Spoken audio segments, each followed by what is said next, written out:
Hi guys, welcome to Basement Supercar Build, the channel where we see if an average guy like me can design and build his own mid-engine car. This video will be a highlights video of the work that was finished this week. If you want to see the actual work take place, watch the full-length video for this week.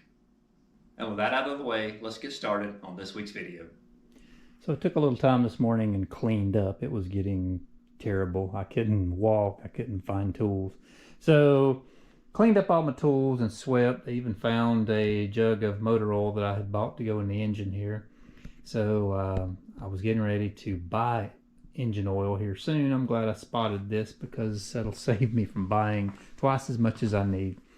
I wanted to show you something right quick before I start working again. I've been wiring up like an ignition switch and a starter button just for temporary use to start the engine up and drive the car around.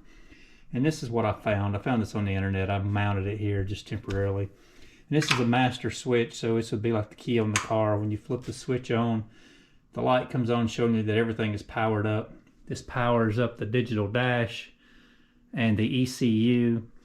And this is the starter button. I have the wire ran to the starter, just to the solenoid. It'll engage the starter, but there's no power wire running to it. You can hear it, but without the power wire, it's not actually turning over the engine. I don't have engine oil in the engine yet, so I don't want to spin it over. I did connect the wire yesterday and just barely bumped it just so the engine would move, and it did barely move. So when I'm waiting on ends. This is my starter wire, and I don't have the actual right size ends. I just stuck some audio ends on it here just temporarily, just to bump the starter and make sure that the engine moved. And I have ends ordered. Once those come in, we will put that starter wire on. The next thing I'm going to do is I have drilled the hole here for the weld-in bung for the O2 sensor, and I'm going to remove that pipe, clean it up, and try to weld that bung in for the O2 sensor, and then we can install the O2 sensor and wire it.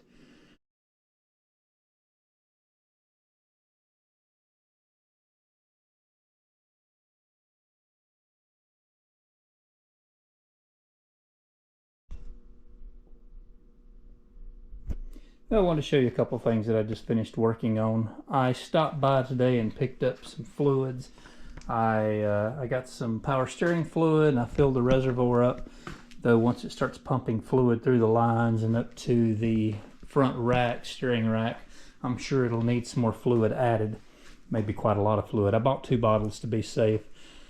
I also picked up one more a bottle of engine oil, and I removed the oil filter, filled it full of oil, removed the there's a plug in the side of the engine that accesses the oil pump. Removed the plug, poured as much oil into the oil pump as I could to prime it, put the plug back in, and then cycled the engine through several turns.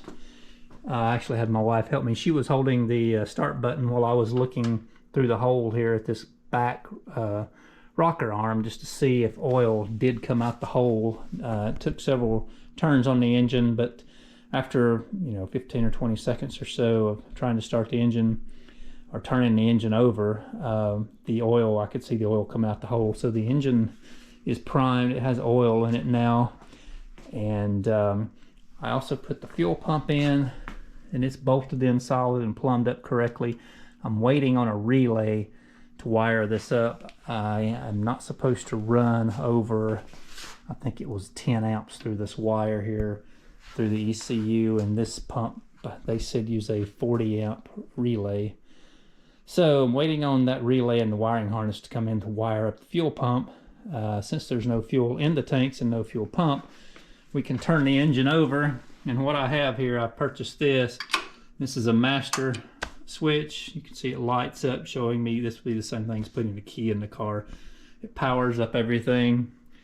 The digital dash comes on, the ECU is on, and then we can push this button here and rotate the engine through a few cycles.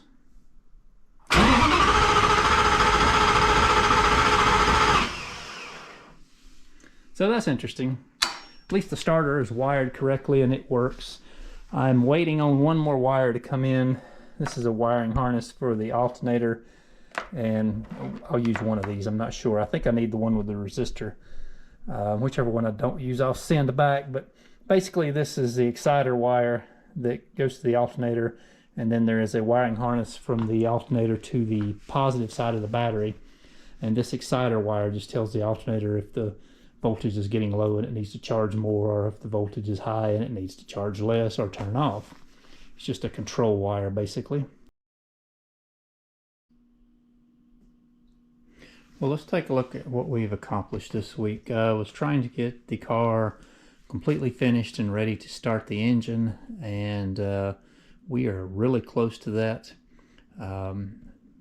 Looks like if there's no problems, maybe we'll be able to start the engine here in a couple of days. I need to get together with the schedule for my guy that's tuning the ECU, and he'll do that online, watching my computer read the instruments and tuning as we run the engine, getting everything going. I have water in the radiators.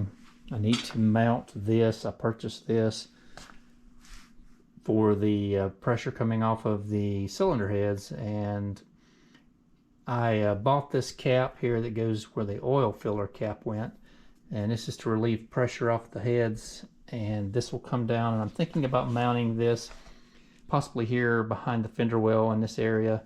Not quite sure yet. I'm looking at that, but until that is mounted, we won't be able to drive the car. I will go ahead and hook it up for us to be able to run the engine here in a day or two. I think we're getting close. I'll know more when we start the engine and see if everything else functions correctly. See if there's any leaks in the fuel system. I haven't been able to check that yet.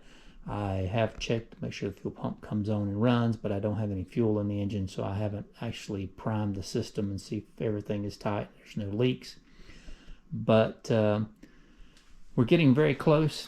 Next week is the week that I said I'd hope to run the engine, and it looks like that's going to be possible unless there is something that just physically doesn't work correctly. But I guess that's going to be about it for this week. And if nothing bad happens, we'll be running the engine next week. And if I can get these little things fixed and there's no engine issues, I will try to get this thing out and drive it up the road and just make sure everything functions like it's supposed to.